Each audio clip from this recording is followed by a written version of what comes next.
Let's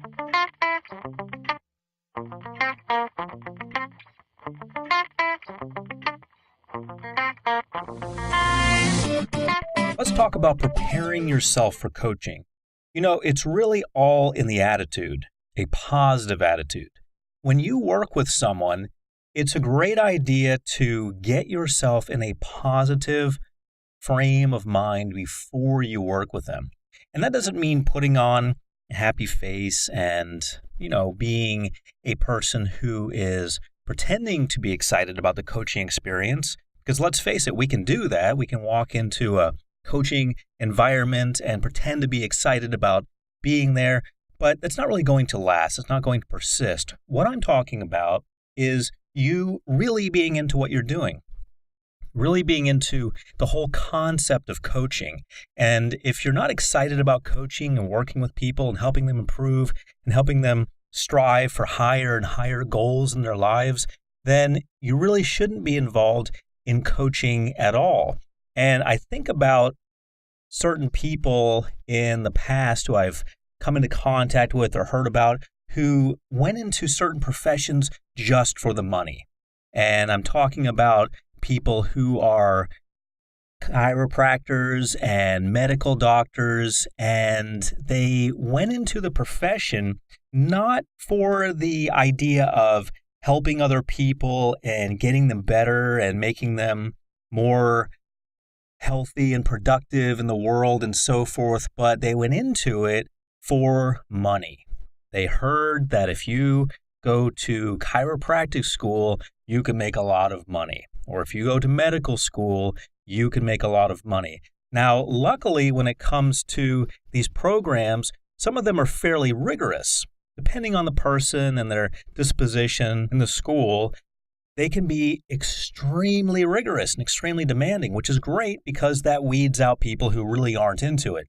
And that's what a lot of undergraduate classes are designed to do, chemistry and physics and calculus. Hey, if you're really into becoming a medical doctor, why don't you try these classes? See how you do. How do you like it now? And if you don't like it, you get out. And if you get into medical school and you start dealing with patients and their illnesses and hearing them complain about things, you can drop out. You can get out of the game before it goes too far. So a lot of the system is set up to weed out people who really aren't fit for that type of career. However, some people will still push themselves through it and act as if they really do want to be doctors, or it could be anything, lawyers or anything at all, you name it. They can do anything and just do it for the money. It doesn't have to be even what we would call a professional job. However, what's going to happen is that you're not going to be able to walk into the situation with genuine happiness. You're not going to be able to walk into it and say, hey, I'm here. Let's make this happen. Let's go ahead and go for it. You're not going to be able to have that. So what I want you to do, some soul searching, make sure that you want to be a life coach, and that's going to take care of your positive attitude. Okay, preparing yourself for coaching also means that you have a moral obligation to your client. And this covers a lot of territory. This means that you're never going to work with them beyond your usefulness. If you're not useful to them anymore, you're going to discontinue the coaching client relationship. And remember, as I've said, it's important that you always work toward this. As odd as that sounds, you're always working toward the goal of you not being necessary anymore. I know that's going to be difficult for you to accept initially, but realize that that's what's going to lead to wonderful testimonials. That's what's going to lead to them wanting you to do more and more and more. If you're constantly empowering people, stepping into a situation saying, hey, I'm a life coach and you're paying me and I'm doing all this stuff for you, but here's how you can do it. Here's a system that I'm going to design for you that anyone can use. You can use it, your staff can use it, anyone can use it. By doing that, you become a valuable asset in the company. And remember, you're still working toward ending your job. You're still working toward not being needed. But by doing that, you're going to give so much that you are going to be needed. You're going to be needed in something else. So let go of this idea of coming up with excuses for you to continue working and continue coaching them, and realize that all you have to do is give everything you've got, empower them, empower the team, and they will find other opportunities for you. That's part of your moral obligation. Another part of it is for you to really focus on giving honest help to them.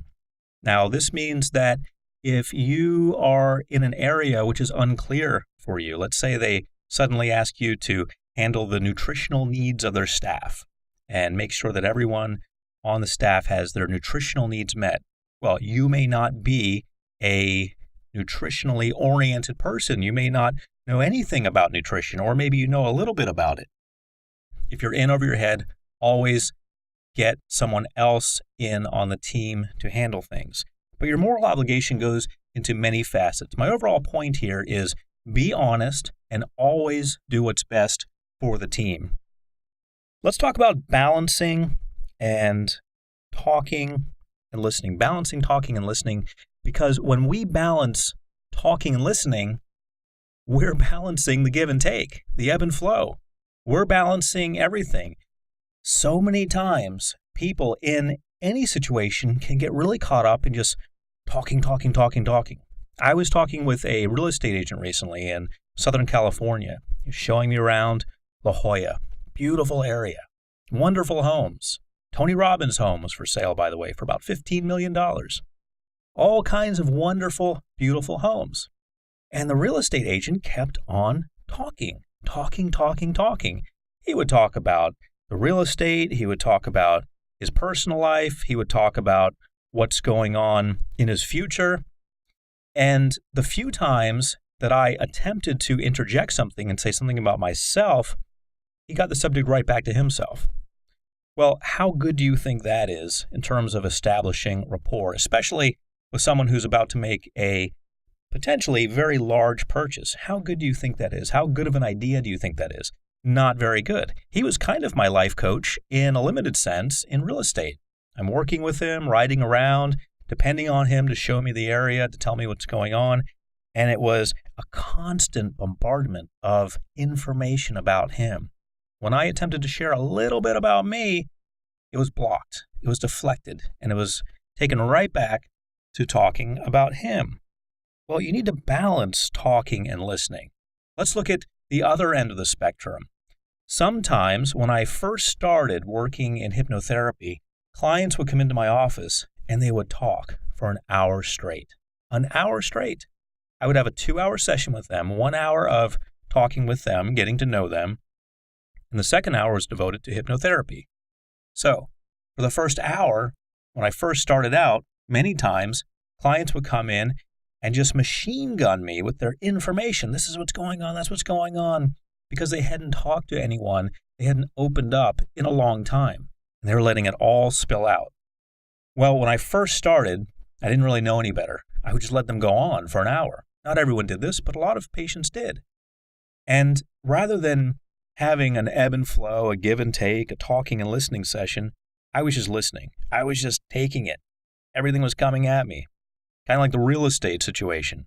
Eventually, I learned that that's not really productive. That's not really helpful. I was getting a lot of information from them that I could use for the session, but eventually I learned that I need to guide the conversation. I need to be part of the conversation, if for nothing else than the perception of value. They need to realize that they're getting something from me rather than just someone to talk to. Putting the client first means kind of like what I was talking about with the real estate agent. What is the client interested in? Does a client want to hear about your personal life? Does a client want to hear about your plans for 10 years from now to buy certain cars and certain houses? This is the kind of stuff I was having to listen to while I was looking at property. Or does your client want to be first? I want to tell you that what I've noticed in customer service when I go to stores is something that's a steady decline. Now, this may be a sign of my age. I don't know. I think as people get to a certain age, they eventually start complaining about everything. But what I've noticed is that I see police officers who are on their cell phones. Now, I doubt that it's an official call because they have a little walkie-talkie that's usually up around their shoulder for that. I see them on their cell phones. I see people who are checking out people in aisles in department stores on cell phones. When I go to restaurants, I hear the staff talking about their shift. I'm on this shift. I'm on that shift. Oh, I'd like to get on that shift. When I go to other restaurants and there's a chef preparing something like a sushi restaurant, for example, I hear them talking to the staff in the back, telling them, we need this and we need that, and why are you late, and so forth and so on. This is extremely unprofessional, and I think it's a sign of the times. I think that people, in many cases, in those types of jobs, they're really not into dealing with the customer and making the experience all about the customer. When you deal with your client, that's your customer, and you need to make the experience all about the customer. It's all about them. You don't have a life. You don't have a personal life. You don't have any other life except with them unless they talk about it. Then your life comes alive. Then you can talk about your personal life, what's going on with you, your loved ones, your travel plans, etc. Then you have a life. But if they don't talk about that with you, you do not bring that into the conversation. It's all about them. Everything is about them. And the more of this you practice, the more they're going to perceive you as a professional. Now, you do need to balance this a little bit because they want to see you as a well-rounded human, of course, but you want to keep everything in your personal life personal unless they ask you about it. How was your weekend? What are you going to do in the future, etc.? You're not there to offer things about that because they're not interested in that. They're paying you for a service. They want it to be about them. So keep client first. I want to talk to you about how to develop relationships with your clients. First of all, you need to have boundaries clearly set for yourself and for your clients. Your clients, unless they invite you to do something, are not people who you go out drinking with, not people who you go to parties with, and so forth, unless they invite you. Now, realize as a life coach, you have a lot of freedom, whereas a licensed counselor or a medical doctor would have limitations. You don't. A licensed professional would have limitations which would say that you do not associate with them under any circumstances personally. You keep it all professional. This is to avoid anything that may lead to a relationship that might develop, which is a huge no-no. However, as a life coach, you don't have these limitations. You don't have these legal limitations unless somehow in your area they've written some law about it. In most cases, the term life coach isn't strictly regulated by a set of laws or a set of rules by an organization. This means that you have to regulate yourself. This means that you have to come up with boundaries, clearly set boundaries, set for yourself and for your clients.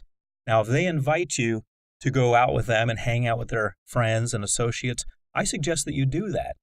If you were a licensed psychologist, I would suggest that you never do that because that's a huge no-no. It could lead to all kinds of things that you don't want. However, as a life coach, you can do that. In fact, I encourage you to get into their social network a little bit because that's going to help you understand how to work with them more effectively. However, these are not people you should be dating. These are not people you should be forming a relationship with. These are not people you should be excessively drinking with because if they see you in a compromised position, it could lower the perception of your integrity. When that happens, your job can be in jeopardy. So you want to make sure that you have clearly set boundaries for yourself and your clients and that they understand that. You don't need to spell it out for them. You don't need to say, here are my rules. I will do this. I will not do that. I will do this. I will not do that. But you can teach them over time. As opportunities come up, you can accept certain opportunities and pass on others. Again, I suggest that you weave yourself into their social fabric somewhat because that is going to help you help them. Let's talk about living by example. You want to be an example to your clients. That's why you are there. You have an obligation to be an example. So when you develop a relationship with your clients, you want to set an example. Part of the example you set is by passing on certain opportunities and accepting other opportunities. However, another big part of it is just by living into what you are saying, practicing what you're preaching. If you are telling them that in order to grow their business, they need to devote a certain amount of hours per week to being on the phone, getting cold contacts, just calling a list of people they don't even know and talking to them, then you should be doing that too. You should be living by example. If your business is in a similar situation, now if you've already got it up and running and everything's fine, you've got more clients than you can handle, and that's wonderful. However, if you feel that you should be doing the same thing because you're at a similar level, then by all means do it. Because what's going to happen? Eventually the finger is going to be pointed at you. They're going to say, well, how many hours a week do you spend on the phone?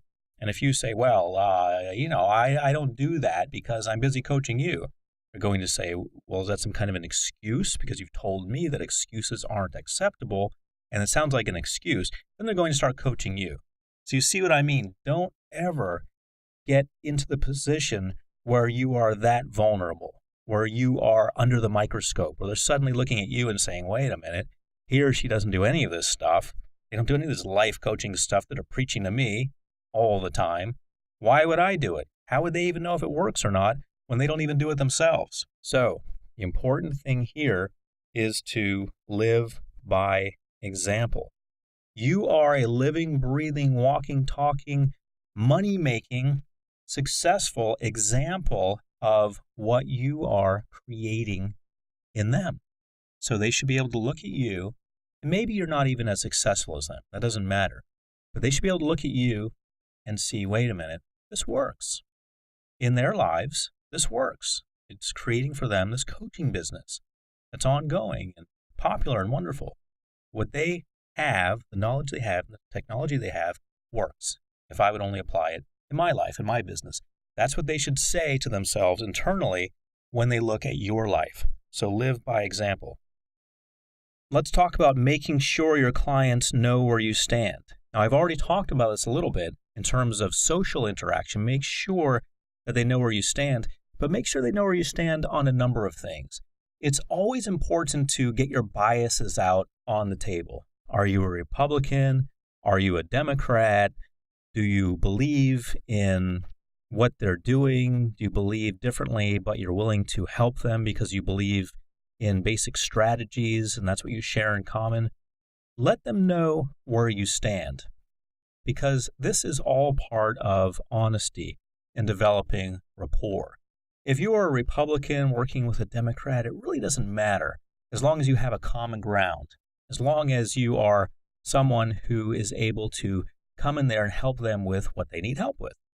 It really doesn't matter. So let them know where you stand on all sorts of things. Now, I don't suggest that you bombard them with this information. In other words, right when you walk in, I don't want you to say, yes, I'm a Republican, and I believe in this, and this, and this, and this. You don't need to give them a list. But as they ask your opinion, as they want to get to know you, remember, you're only sharing information with them as it's asked for. They don't care about your life or what's going on with you unless they ask. So always understand that. It's not a negative thing. It's just the fact that they've hired you to do a job. I don't want to hear the waiters in a restaurant talk about their shift. I don't want to hear the sushi chef talk about why someone was late. I don't want to hear any of that. I shouldn't hear any of that. They shouldn't hear any of that from you either unless they ask. If they ask, they have a genuine interest. Sometimes when I'm at a sushi place, I'll ask them certain things about their lives, what's going on. I've asked. I want information. I want them to share. I want to get to know them a little better. That's an opening for them. However, unless the customer gives you an opening, you don't share. But when you do, you make sure they understand exactly where you stand. Where do you stand on certain issues? So letting them know where you stand has to do with having your boundaries, let them know where you stand there, and being clear when asked about what your beliefs really are.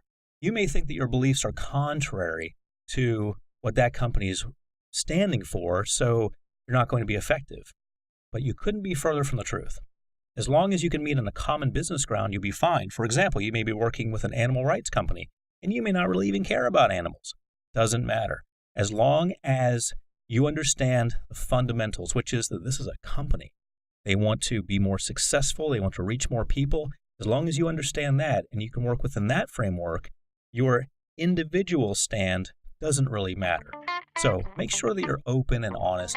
Let them know where you stand at all times and all things, as long as it pertains to what's going on and as long as that is asked